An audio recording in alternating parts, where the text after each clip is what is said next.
Bienvenidos a Viñetas. Hoy otro de estos vídeos de reseñas variadas, 15 en total. Allá vamos.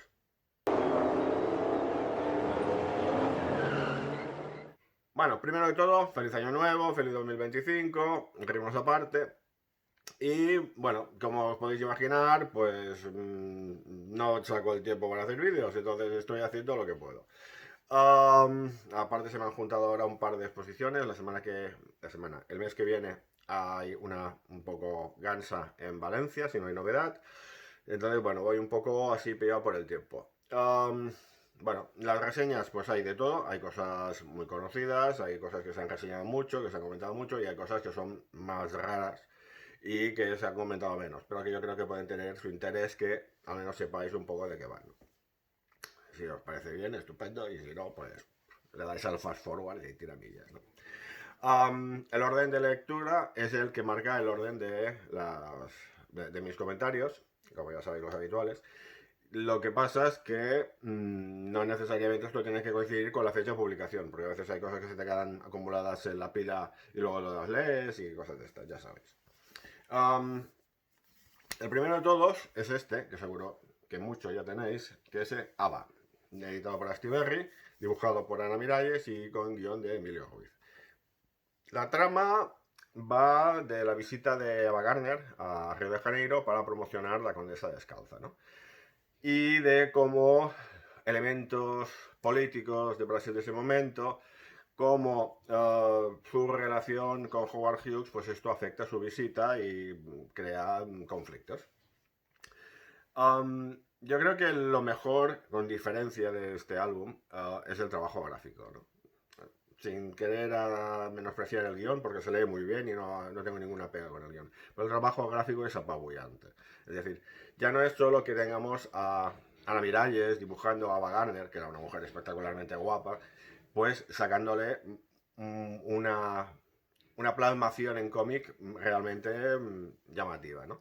Aparte de esto, que está muy bien, lo que sí me gusta realmente es cómo se muestra esos años, esa ambientación, esa ciudad, las luces, los coches, las modas, todo esto, cómo se ve reflejado en el cómic. Entonces esto es una cosa que a mí me ha dejado, me ha enamorado. Entonces yo, esas páginas, ya solo, después de leerlo y tal, entretenerte en mirar los detalles, ojearlos, entretenerte en todo esto, la verdad es que ha sido un gustazo. Es un álbum muy, muy, muy recomendable y que yo supongo que muchos ya lo tenéis, pero que sí que os recomiendo que os hagáis con él, ¿no? Aquí tenemos, editado por Nuevo 9, Lejos, de Alicia Jaraba.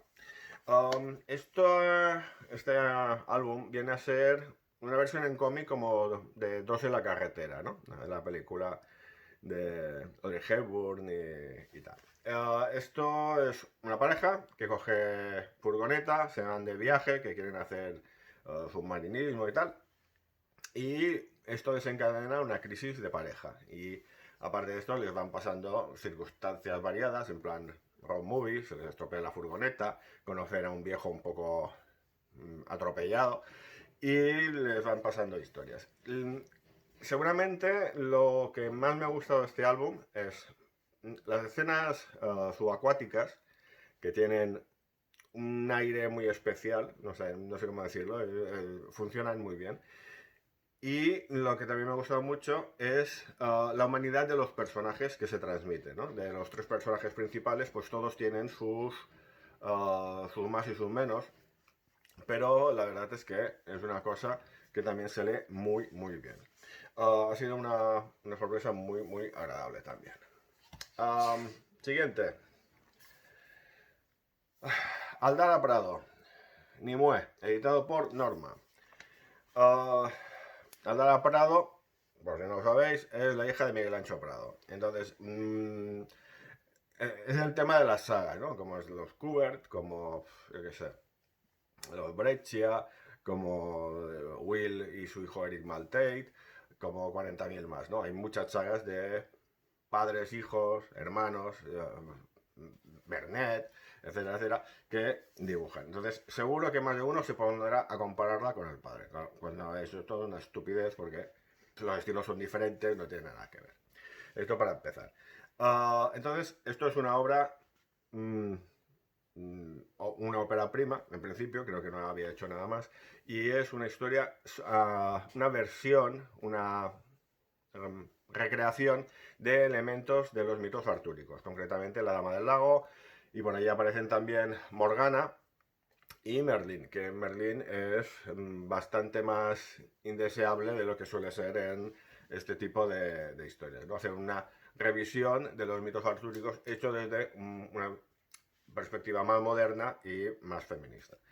A mí lo que también me ha gustado especialmente ha sido algunos de los momentos gráficos, algunos de las partes en que una ciudad como submarina, elementos mágicos que van cruzándose por allí y tal, cómo se va plasmando todo eso. Y un poco también todo el tema de, de las relaciones entre los diferentes personajes, ¿no? Porque algunos personajes tipo Morgana, que siempre ha sido como una gran villana, una tal, pues tiene sus matices y esto también le da un poco más de credibilidad al conjunto, ¿no? En fin, la verdad es que no sé si va a hacer muchas cosas más, porque ya sabemos que el mundo del cómic está complicado, pero yo espero con ganas ver alguna cosita más. Este ya es un clásico, editado por Dolmen, Parque Chas, de dibujos de Eduardo Riso, guión de Ricardo Barreiro. Esto se publicó algo en Totem, me dicen. Yo Totem no la seguí nunca, la de Totem el Comics, la etapa de Tuten, porque las portadas normalmente eran como muy rollo pajillero, francamente, entonces era una cosa que me echaba muy para atrás, ¿no? Parque Chas tuvo dos partes, aquí viene la obra completa. Es una historia que la trama recuerda un poco a Ciudad, la gran historia que hizo Barreiro con Juan Jiménez. En este caso, Parque Chas es un barrio de Buenos Aires que es bastante laberíntico, bastante complicado, porque hay curvas, hay plazas, hay, yo qué sé, callejones y la cosa es un poco complicada. Entonces él cuenta historias ambientadas en ese barrio en el que pasan cosas siempre muy extrañas, ¿no? Posiblemente hay unos niños como malignos que luchan con otros niños se meten en una alcantarilla y se encuentran un monstruo formado por detritus varios, etcétera, etcétera. Pero a la vez los autores hacen guiños de personajes de cómic muy conocidos, de El Eternauta, Corto Maltés, por ahí aparecen también el Loco Chávez y un colega suyo, etcétera, etcétera. Escritores como Borges también aparecen por allí y tal. Hay más o menos sus guiños, pero también aprovechan para hacer comentarios políticos, ¿no? A mí, por ejemplo, hay una historia que me gusta especialmente que gira sobre un coche que va matando a todos los elementos subversivos, le hace progres, que pueden crear conflictos y tal al nuevo orden político del momento, ¿no? Entonces es una historia que funciona bastante bien. El dibujo de Riso es una maravilla, con unos grises. Normalmente el que siempre funciona con blancos y negros muy extremos, muy contrastados, aquí juega más con los matices y le da un aspecto muy diferente y también muy resuelto, ¿no? Es un álbum, la verdad es que se lee muy bien, muy bien. Un poco caótico, un poco el rollo de los episodios de publicaciones de revistas que se hacían en ese momento, pero la verdad es que lo leí de un tirón y lo disfruté muy mucho. Venga, siguiente. La gran época, de Paco Alcázar, editado por Astiberri. Esto eran historias que se habían hecho para el Orgullo y Satisfacción, una revista online que se montó cuando muchos de los autores del jueves abandonaron la revista por un tema de una portada censurada y tal, ¿no? Entonces, esta serie era la que hacía Paco Alcázar, por eso tiene también un poco este formato, un poco pantalla de ordenador y tal. Y al cabo de unas cuantas entregas recuperaría a Silvio José, su personaje del jueves, ¿no? Que es un personaje absolutamente odioso, egocéntrico, narcisista y bastante anormal en todos los aspectos, especialmente social, ¿no? Y aquí, pues, es un poco el humor de Alcázar, textos muy macizos y elementos muy surrealistas. Es decir, es un estilo de humor también bastante negro, hay que... no igual, no es para todos los públicos, pero yo me lo he pasado como los indios. En fin, yo creo que es uno de los tíos más divertidos que hay en el mercado actual, ¿no? Esto también de Astiberri. Todas las mañanas de Javier de Isusi. Esto es un cómic que intenta reflejar un proyecto que se está haciendo en Euskadi de acogida de niños con problemas psicológicos diversos, por abandonos, por maltratos, por abusos, por X, pero que la familia que lo acoge siempre hay algún elemento que es un psicólogo o una psicóloga para tener un seguimiento del niño o la niña todo el tiempo, ¿no? Y en este caso pues se cuentan dos casos. Uno es una familia con dos niñas que acogen a un niño que estuvo bastante abandonado, entonces tiene problemas de... Le han quedado problemas por falta de motivación intelectual de cuando era muy pequeño, porque la madre bebía, etcétera, etcétera. Y por otro lado, una madre monoparental que tiene una niña que tuvo abusos sexuales y tal, ¿no? Entonces, las dos madres son amigas, entonces se van juntando, van hablando. Y lo más interesante de todo el proyecto, de toda la obra, más que del proyecto, el proyecto espero que le vaya bien. Lo más interesante de la obra es cuando juega un poco a reflejar cómo esto afecta a otras personas, ¿no? Por ejemplo, a mí me gustaba mucho cómo el padre de la familia contaba a sus amigos cosas de su casa, cómo les explicaba cómo iban las cosas, cómo las niñas, una de ellas lleva muy mal tener a este hermano en casa, etcétera, etcétera, ¿no? Eso le daba le da un cariz bastante realista a toda la historia, ¿no?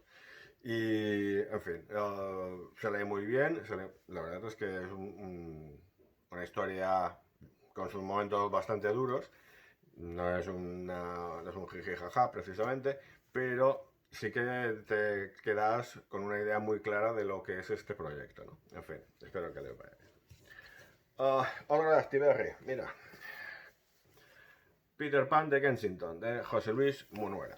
Esto es una adaptación de un texto donde salía una especie de Peter Pan primerizo y tal, y que nunca había sido adaptado, entonces Munuera hace su adaptación. Hace una adaptación con un estilo muy Disney, por decirlo así, con un dibujo muy limpito, muy claro, todo muy mono, pero que no recuerdan para nada al Peter Pan de Disney, ¿no? Entonces por allí aparece Peter Pan, aparece una niña perdida en un parque, que es un poco el desencadenante de la historia, que se encuentra con Peter Pan y Peter Pan la ayuda para que pueda volver con sus padres, etcétera, y por allí aparecen habitantes extrañísimos que habitan en el parque de noche, ¿no? Árboles que se mueven y hablan, gnomos extrañísimos, hay uno que es un pupas que lo pisan todo el rato al pobre y tal, y queda, sobre todo, ya también, como, igual me repito, pero es que es cierto, en este álbum también una cosa que a mí me ha gustado mucho es toda esta ambientación victoriana, estas luces, estos elementos así, ¿cómo decirlo? Entre lo gráfico y lo ambiental, ¿no? Una cosa que la verdad es que un álbum también muy bonito. Este es, más que bonito, es de contenido. Una revolución llamada Rasputin, de Hernán Migoya, guión, y Manolo Carot al dibujo, editado por Norma. A Hernán Migoya no le gustan demasiado los maniqueísmos, ¿no? Entonces a él le gusta mucho jugar con personajes que en teoría tú tendrías que pensar que es un canalla y que después no lo es, y cosas de ese estilo. Los héroes puros y blancos pues como que le repugnan bastante. Entonces aquí lo que hace es coger a Rasputin, al personaje de Rasputin, y a cruzarlo, inventarse un cruce con la niña que después se convertiría en la escritora Ayn Rand. Y a contar un poco lo que fue el final del zarismo, el principio de la revolución rusa, etcétera, etcétera. A mí, precisamente, todos estos matices son los que me hacen más gracia, ¿no? Porque Rasputín, que no es precisamente un santo, también tiene sus partes más o menos positivas. Era alguien que no maltrataba a judíos, cosas de ese estilo. Y por otro lado, Ayn Rand, que al final acabó siendo la promotora de una corriente intelectual, filosófica, uh, de culto, como lo queráis llamar, y que afectaría a gente como Steve Ditko, era de blanco y negro. Si eras bueno, si eras malo, y unas cosas como muy categóricas y un poco absurdas, ¿no? Entonces juega mucho con todo esto. Aparte, el trabajo de Carot está muy bien, ¿no? Toda la parte esta de esta Rusia de palacios y burdeles y granjas y tal, hay mucha variedad de escenarios y de personajes, ¿no? Entonces funciona bastante bien. Esto es una rareza.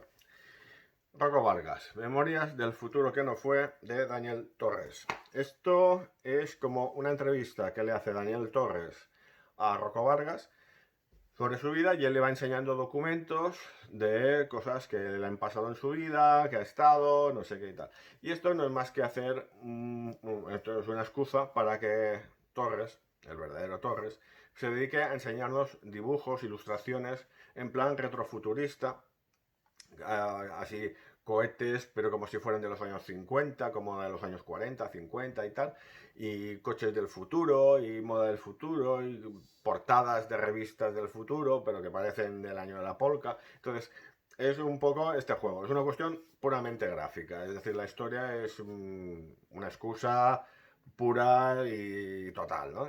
Pero el dibujo, si os gusta Torres, es ahí para entretenerse y mirar todos los detalles, porque hay algunas ilustraciones que hay un curro bastante impresionante.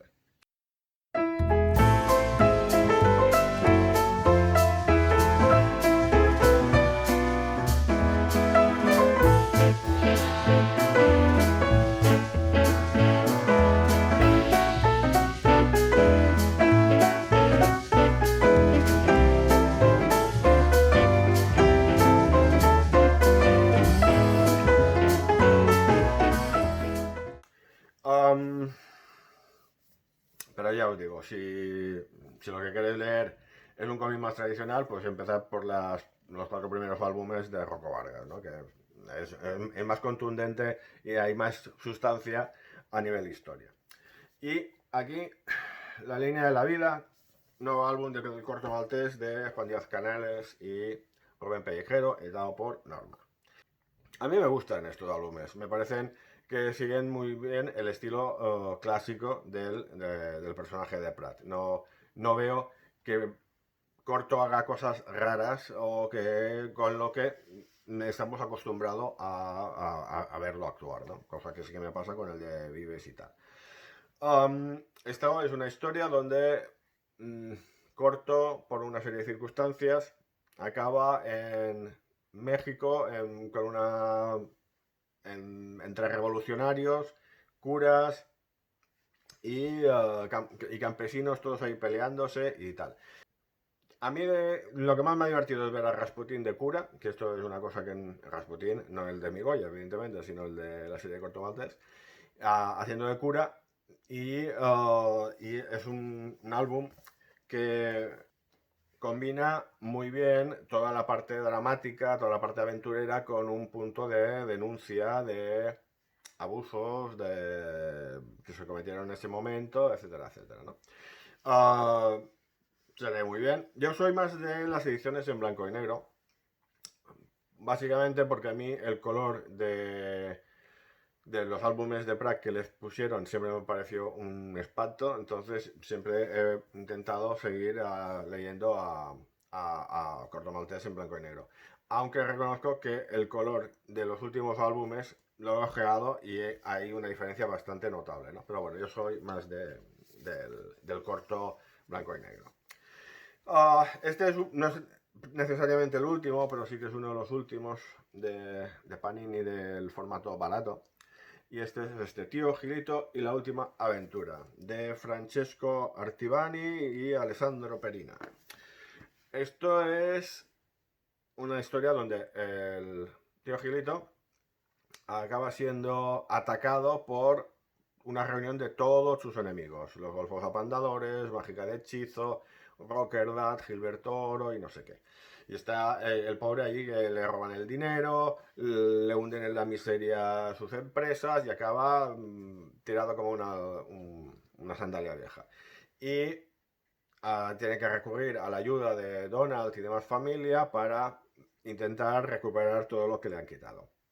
Como dijo uno en el Wacom, que me hizo gracia porque tenía razón, decía esto es uh, el Born Again del tío Gilito. Y sí, algo de eso hay, ¿no?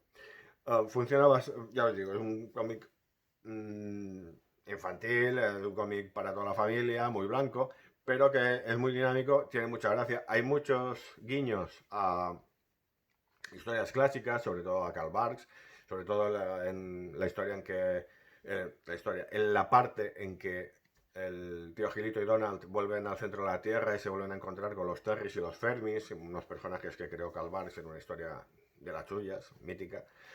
Y por ahí aparece también Pat Thomas y aparece 40.000 más, ¿no? Es una historia que se lee muy simpática, pasas un rato muy agradable y yo la verdad es que a veces esto es lo que te pide el cuerpo, ¿no?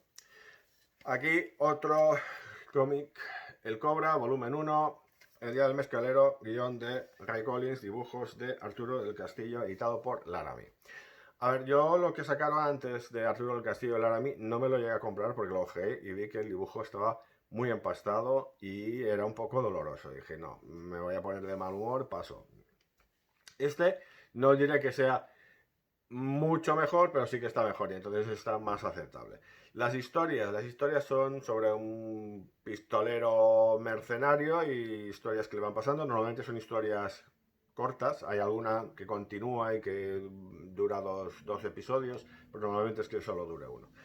Y que tiene un cariz muy rollo spaghetti western, ¿no? Con personajes muy amorales, con mujeres siempre muy maltratadas, sobre todo sexualmente, uh, con gente que los ahorcan a la mínima o los matan a la mínima, miembros del poder que siempre están corruptos, todo este tipo de cosas muy del spaghetti western, pues aquí están en estas historias.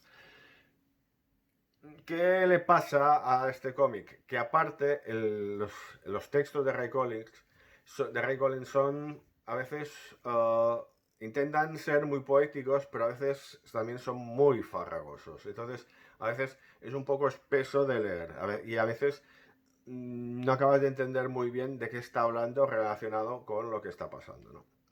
Aparte hay que hay alguna escena que no se entiende muy bien qué demonios está pasando. Se están pegando tiros, quién ha matado a quién. A veces es un poco confuso saber qué te están contando, ¿no?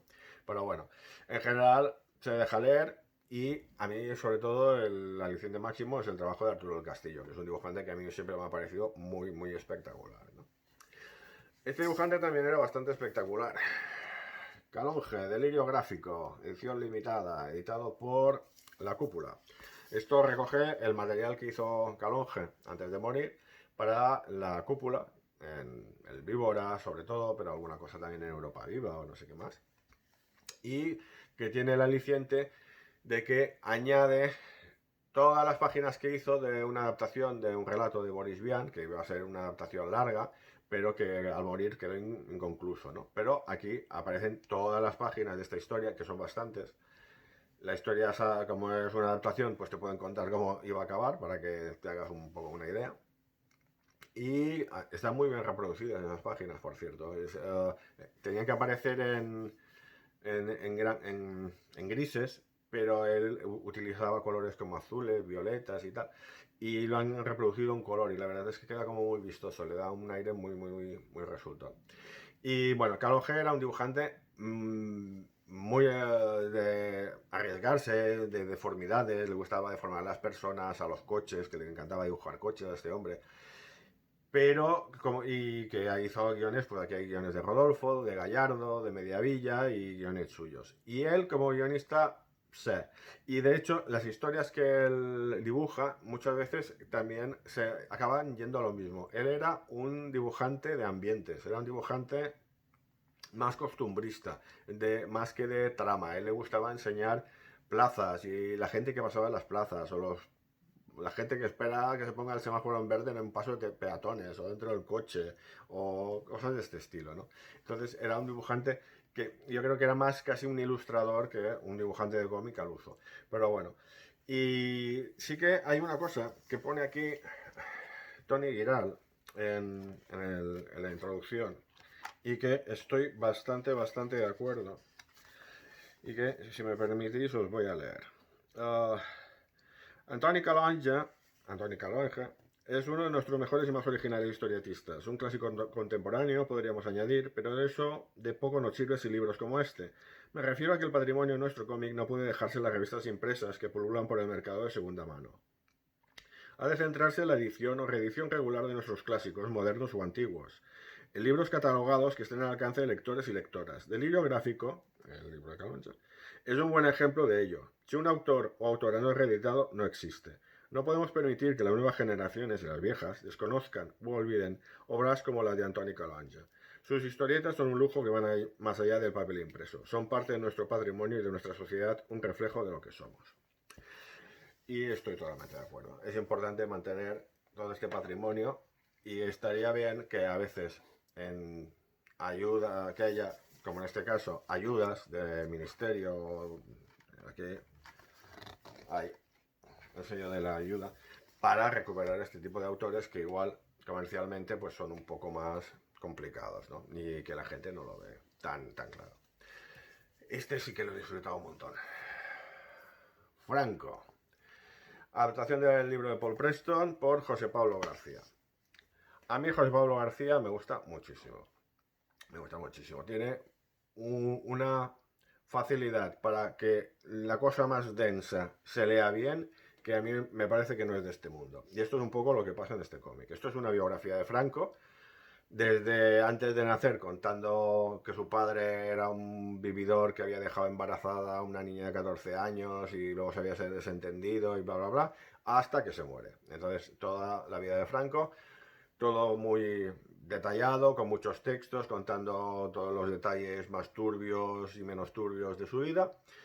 Y mucho texto, viñeta, texto, es como un texto muy ilustrado, más que el cómic. Hay muy pocos bocadillos, hay muy pocas secuencias de personajes interactuando o hablando, que pasa algo. Esto podría ser un rollazo auténtico a la hora de leer. Yo soy el primero que a mí ya de entrada diría, esto no puede funcionar, y funciona. Te lo lees, te interesa lo que te está contando, te enteras de cosas que no sabías, y funciona muy bien. Aparte, todo el tema de recreación histórica que hace aquí, que tú ves las calles, la gente, los uniformes, los sitios donde estaba, no sé qué, y que le da una vida tremenda, ¿no? Yo este libro sí que lo he disfrutado mucho. No me he leído la adaptación de esta de la Guerra Civil Española, que había hecho de otro libro de Paul Preston, José Pablo García, y lo voy a buscar porque me ha gustado mucho. Y acabo con esto vamos a pasar el rato a ver qué sale de aquí. Dragonero Conan, un cruce de estos raros que hacen en Italia, entre personajes de Bonellis y otros personajes, ¿no? Aquí hemos visto el Dylan Dog Batman, también hay un que era Nathan Never, la Liga de la Justicia, un Flash Zagor, o sea, hacen cosas de estas, y salió el Dragonero de este Batman. Dragonero, un personaje de Bonelli, con Conan, el personaje que ha estado en Marvel, sobre todo, pero también ahora está en Titan y ha estado en Dark Horse, etc.